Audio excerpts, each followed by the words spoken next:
right, time for sports. Myron's here with that. Hi. Local feature to start tonight, Hudson. The world of pro sports is full of stories of athletes who have been overlooked only to achieve their dreams through hard work.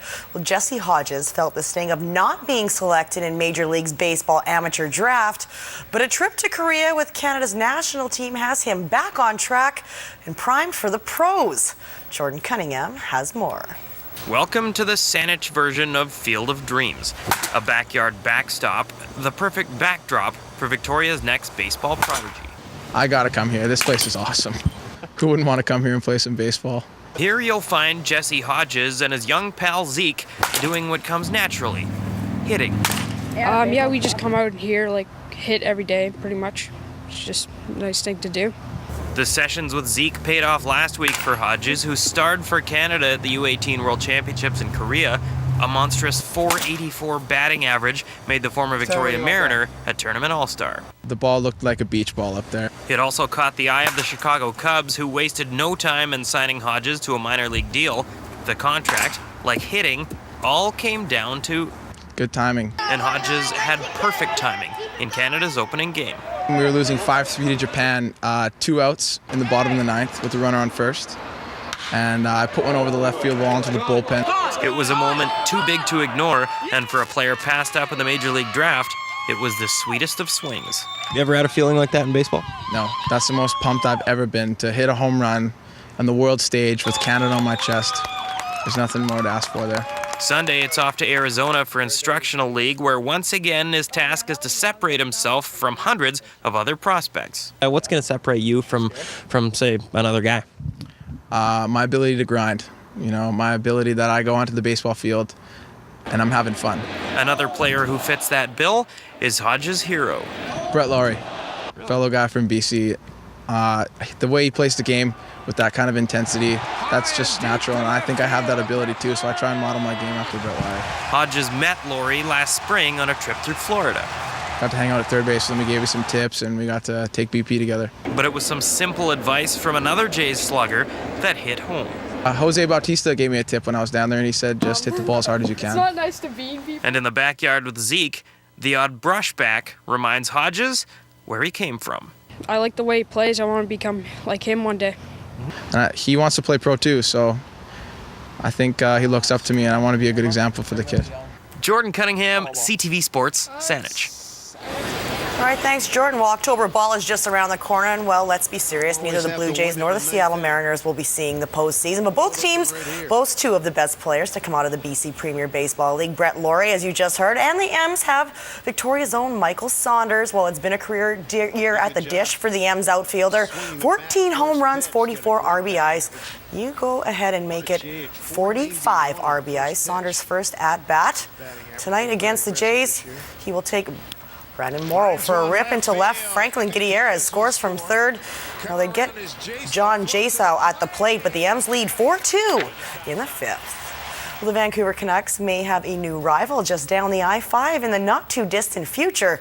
The Seattle City Council has agreed to a deal that would build a $490 million arena that could host both an NHL team and an NBA franchise. Well, 5 years have passed since the Supersonics franchise was relocated to Oklahoma. Key Arena needed substantial upgrades and no public funding was available to construct the building. But now a San Francisco-based hedge fund manager named Chris Hansen has come along, and he will put up $300 million of the $490 needed to build a new venue. $200,000 in public money will be paid back by arena taxes and revenues. Hansen and his group can now begin shopping for an NBA franchise, which they will need before ground can be broken. New Seattle franchise would make their temporary home at Key Arena. It's going to get a $7 million facelift, which Hansen is also on the hook for. More than 200 NHL players will spend tomorrow and Thursdays in meetings in New York to discuss the likelihood of an NHL lockout. But before the players head into talks, the NHLPA and the league are going to meet at the negotiating tables one last time and try to get a deal done. The collective bargaining agreement expires on Saturday. Also, you better get your gaming system dusted off. Virtual hockey may be as good as it gets. Today, EA Sports unveiled NHL 13, the latest version of their popular video game. Flyers forward Claude Lemieux is the official poster boy for the game, but you can cover him up with a HENRIK SEDIN cover. The Canucks captain was at Metrotown Mall in Burnaby for the game's release and is still holding out hope for an NHL season. You're always hoping, but I still think there's more discussions to take place there, and we'll see if there's enough time. If not, we'll go from there. We're gonna stay here and wait and see, and if they cancel the whole season, we'll make a decision. But before that, I think Vancouver is gonna be where we spend our time. A couple of members of the Canucks family are coming to Victoria on Friday to be part of the Victoria Grizzlies home opener. And you know them well. Sully and Force are going to fly into Victoria for some BCHL action.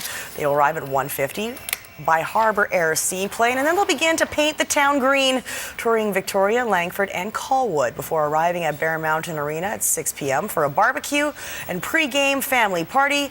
The public is invited to meet the Canucks superfans, get autographs, and talk to them about their upcoming induction into ESPN's Hall of Fans.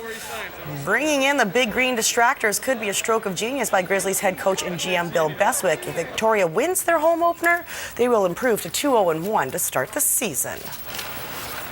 And finally, the looming lockout hasn't stopped the Boston Bruins from opening the checkbook. Forward Tyler Seguin just signed a 6-year contract extension worth $34.5 million. Now that works out to an average of $5.75 million per season. Not quite Hudson Mack bucks, but it's a decent living. Seguin was the second overall pick in the 2010 draft and already has a Stanley Cup ring from the 2011 season. Last year, he notched 29 goals and 38 assists and was chosen to play in his first NHL All-Star game. Not quite Hudson Mack bucks. Yeah, where'd you come up with that? I'm just kidding. I'm Got to just. start somewhere, right? That's right. 35 million. You know, Yeah, good wow. for him. He's 20 years old, so. Works harder too, I bet. Oh yeah, real hard. Couple hours a day. You know, couple shifts. Yeah. My thank you. You're welcome.